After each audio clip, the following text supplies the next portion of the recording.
I just finished making some parts for my Lego pinball machine, so let's start with the joystick. Oh, shoot, wait, wrong project, sorry.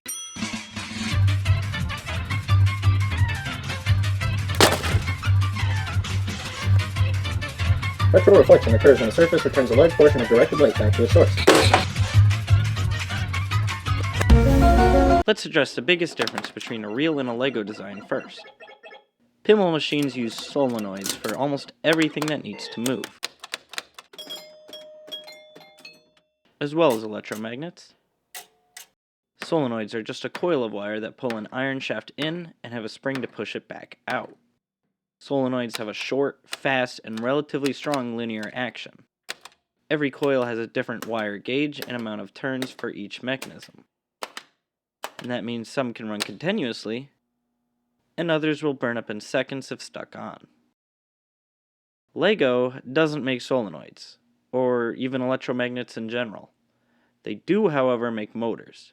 Motors give a constant, slower rotational torque that can apply force both ways. Thankfully, most mechanisms in a machine convert linear motion to rotational somewhere in it, or even just output rotation like a flipper.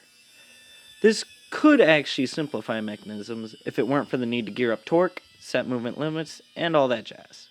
Before we look at the Lego versions, let's take a look at the real thing first. And if you skip over this part, leave the video and unsubscribe. I don't want you here if you don't want to learn. After all, if we want to make a good Lego pinball machine, we must first understand a real one.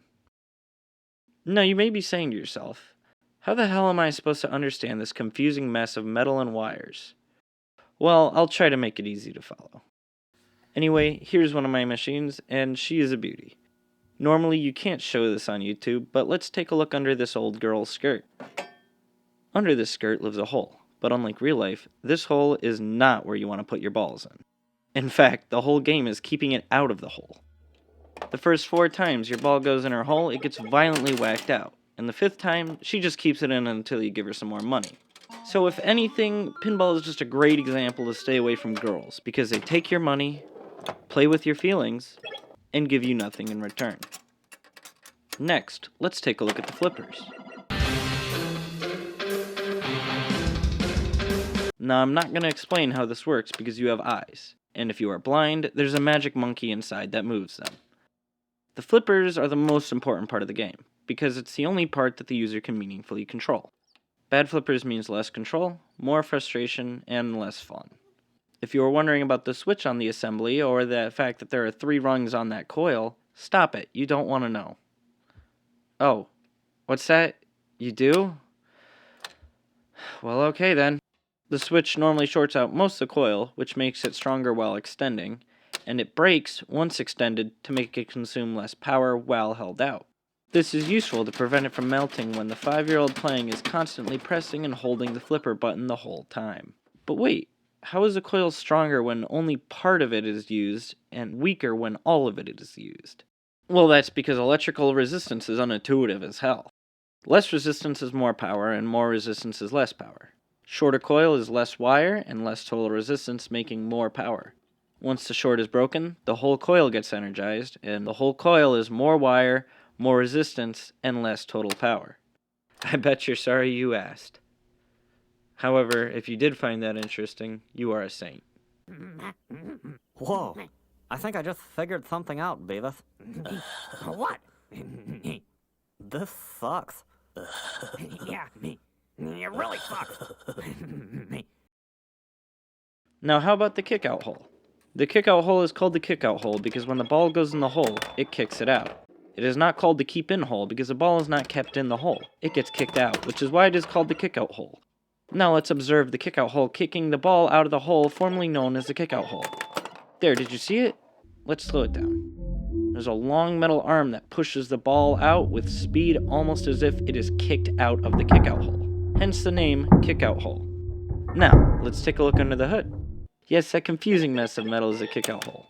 I assume to make it so the ball is not launched out at Mach 10, it is indirectly pushed by this spring here instead of the actual solenoid. That way the strong, fast solenoid can still give a relatively soft and slow push. And now for the thumper bumper. The Active bumper. is somehow both the simplest and most complicated mechanism at the same time. It's just a ring directly connected to the solenoid, but they had to have the moving ring, plus the skirt switch, plus the screws, plus the centerpiece, plus the wires for the light, all go through the same 1-inch spot in the playfield. All without mentioning the spoon. Yes, a fucking spoon directly in the middle of it. Now let's talk about the kickers, or slingshots. The engineering department was really cooking when one of them thought, hey, what if we take a solenoid, attach an arm to it, and call it a day? Yes, it's really that simple. Now, I have seen a linear design prototype that was used at least once, but it never caught on, I guess. And finally, the drop targets. Drop targets are probably my favorite pinball element, and they are usually found in groups. A group of drop targets is called a cascade. Wait, no. What? Oh, it's called a bank for some reason. What the hell? When a ball hits the target, it will fall down and give some points. Knock the whole bank down and something special will happen. This mechanism may seem kind of complicated, but it's really quite simple. The actual target is this long stick that sits on a ledge, and the only thing putting force on it is this spring on an angle. When the ball hits the target, it pushes it off the ledge, and the spring pulls the target down. There's a switch that closes on the back when it is in the down position, telling the machine to give you some points. When the machine sees all the targets down, the special thing happens and the solenoid pulls up on the reset bar, pushing the targets back up. And that same spring pulls the targets toward the ledge and keeps it up. On fancier games, the drop targets have additional solenoids that pull individual targets back down, leaving a specific one up as a challenge. On the Lego pinball machine, the targets will be normally lowered, so the design needs to be able to set them all up, but also bring them all down. Yes, it is finally time for Legos. At the heart of the drop targets is this linear arm piece.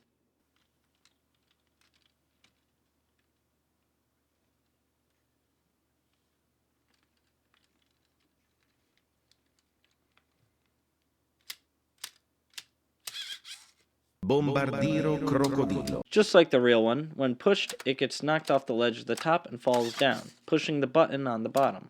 Once all 4 targets are knocked down, the motor spins and lifts them all up again. The motor can also reverse, putting pressure here, which pushes all the targets back, knocking them down. This way, one motor can both set and reset the targets. Next up is the kicker.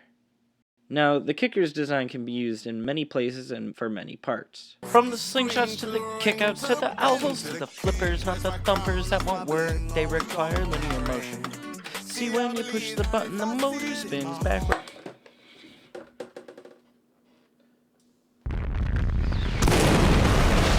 When you push the button, the motor spins backwards a little and releases the trigger for the red gear on the differential.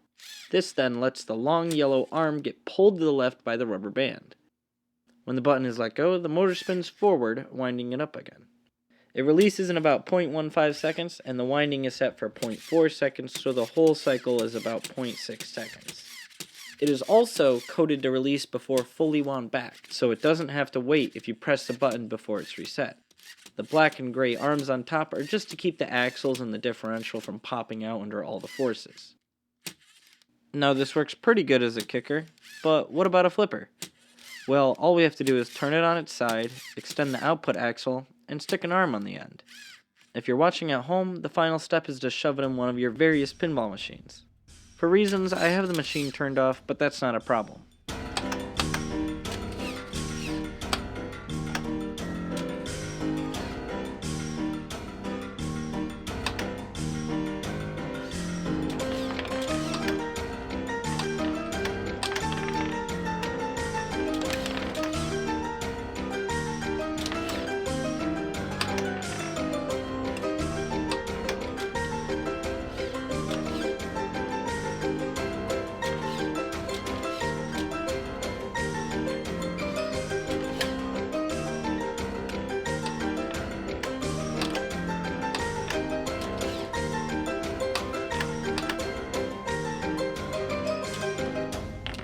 Overall, it performs great, very strong and good reaction times. Now let's take the flipper and the drop targets and shove it into one test rig.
Now, I'm sure you've noticed something about my test, and that is the ball.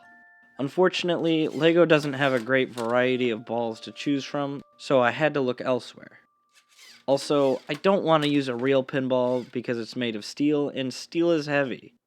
Making it go fast with plastic Legos is hard. And once it's going fast, well...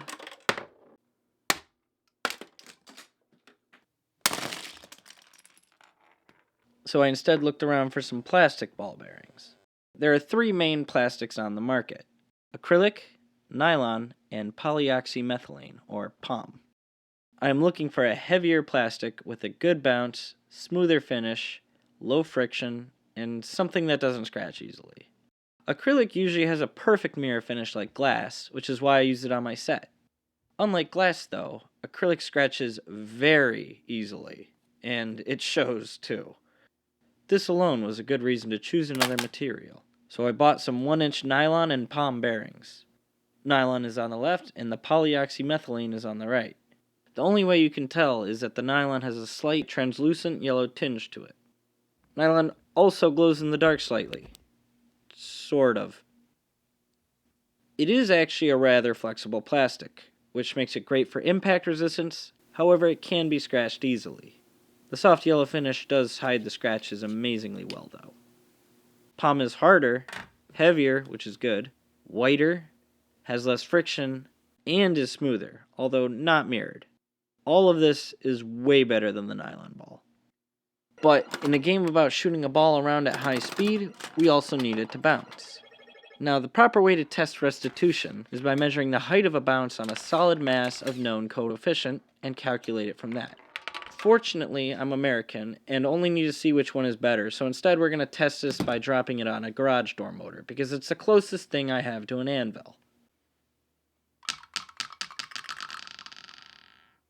It's definitely a close call, but it does look like the POM did slightly better. Now, if you happen to be making a LEGO pinball machine with a plastic ball, then you should probably use POM. That's probably not you, but there's at least one person watching who is. Special thanks to these fine fellows you see here. Also, if anyone is good with Blender, please email me because I have no idea what I'm doing. And no, I didn't forget about the LEGO computer, that's next. Thank you for watching, subscribe if you aren't, and like if you did.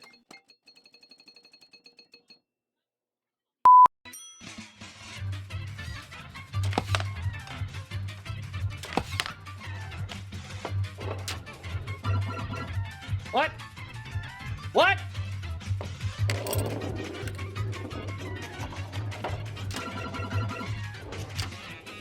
Oh my.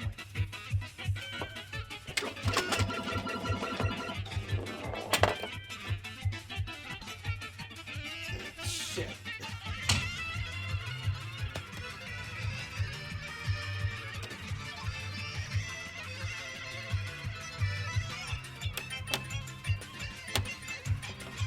Ah, crap, that is live. Awesome.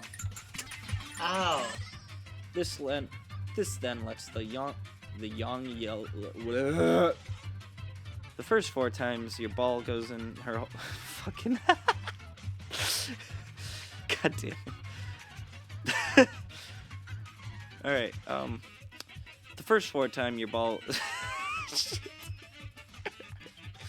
I can't keep this serious. Holy fuck. The first. Fortunately, I'm America, and I am America.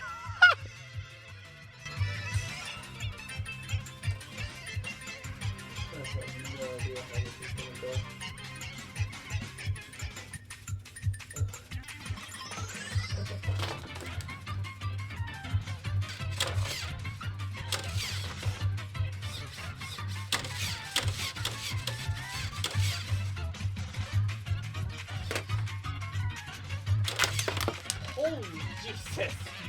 Are you kidding me now?